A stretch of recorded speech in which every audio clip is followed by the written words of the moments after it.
ඉතිහාසයේ ප්‍රථම වතාවට 17 වෙනි සංවත්සරි දවසේ පුෂ්පෝපහාර දැක්වීම සඳහා රණවිරුවන් වෙනුවෙන් විමල් විරන්ස මහතාට බඩ ගන්න සිද්ධ වුණා. ඉතින් අපි 1948 ජාතික වීරයන්ගෙන් පස්සේ අපි දැකපු අපි හොයපු වීරයෝ අපි චිත්‍රපට වල දැකපු වීරයෝ මිහිපිට අපිට 2009 මැයි 18 වෙනිදා බලන්න පුළුවන් වුණා. ඉතින් කොහොම හරි දේශපාලන නායකත්වයේ සරත් ෆොන්සේකා ඇතුළු හමුදා නායකත්වයේ උඩ ඉඳලා ග්‍රාම ආරක්ෂක බටය දක්වා මේ ගෞරවය ලැබිය යුතුයි. ඒ වගේම අපි දැක්කා උතුරේ LTT සමරනවා. එතකොට කොළඹ LTT සමරුවා. ඒවට ආපු විරුද්ධතාවත් අපි දැක්කා. මේ ආණ්ඩුවට කඩේ ගිය අර ලාල් කියන මිනිහා, ටොප් විත් ලාල් කියන මිනිහා සුදත්ත සිල්වා සිටිනම් හොයන්නත් නැහැ. කකසුදා. ඉතින් සද්ද නැතුව යා ඉන්නවා. මේවා ගැන කතා කරන්න කිසි කෙනෙක් දැන් මේ වත්මන් වෙනකොට නැහැ. මෙතුවක් කල කවදාවත් මෛත්‍රීපාල සිරිසේන, රනිල් වික්‍රමසිංහ, ගෝඨාභය රාජපක්ෂ, මහින්ද රාජපක්ෂ ඇතුළු මේ සියලු දෙනා රට පාලනය කරද්දී කවදාවත් මේ විජයග්‍රහණී සමරුම මේ වගේ අන්ත දුක්ඛිත බාධු තත්ත්වයට පත් වුණේ නැහැ. දැන් දේශපාලන නායකත්වයක් නැති නිසා දේශපාලකයන්ට කතා කරන්නේ නැහැ කියලා කිව්වා උත්සවයට. ඒතකොට දේශපාලකයෝ කීයක් ඒ උත්සවයේ හිටියද? සරත් ෆොන්සේකා නම් අවුලක් නැහැ යා කොහොමද? හම්දාපති හිටපු හම්දාපති වගේම කොහොමත් වත්මන් ආණ්ඩුවට කඩ යනවා මේ ගෝණි නැතුව.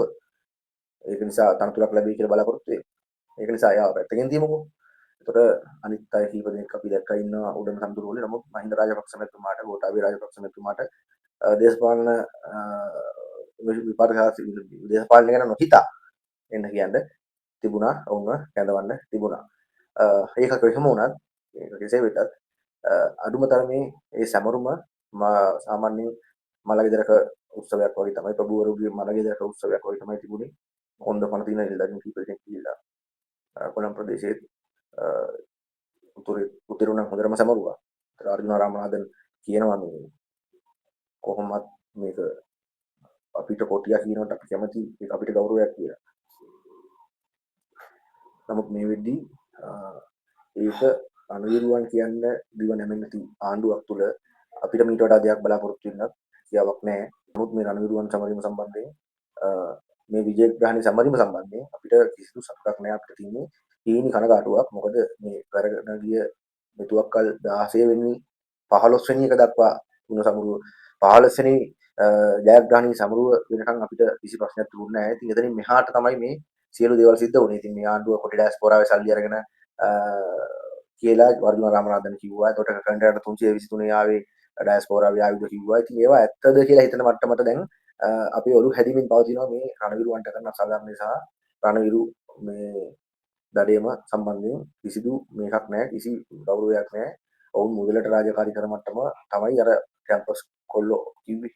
කල්ලි වලට ආසාව කරනවා කියලා. ඒත් ඔය JVP එකකින් ගිහිල්ලා එවුන්ගේ ඔළුවට දාපු දේවල්. ඒවා තමයි මේ ඉස්සරහට තාමත් එන්නේ. ඒක නිසා 17 වෙනි කුඩු සමරුව සම්බන්ධයෙන් ඉතා කනගාටුවක් තියෙනවා. ඒක සමරන්න දීපු නැති එක. මොකද කොටි ඩයස්පෝරාව මේක සමරන ආකාරය එක පට්ට අවුල්, මාර අවුල්. ඒක තාම තේරෙන්නේ නැහැ. ඒක තේරෙන්න ගන්නකොට අපි ගොඩක් පරක්කු වැඩි වෙයි කියලා අපිට හිතෙනවා.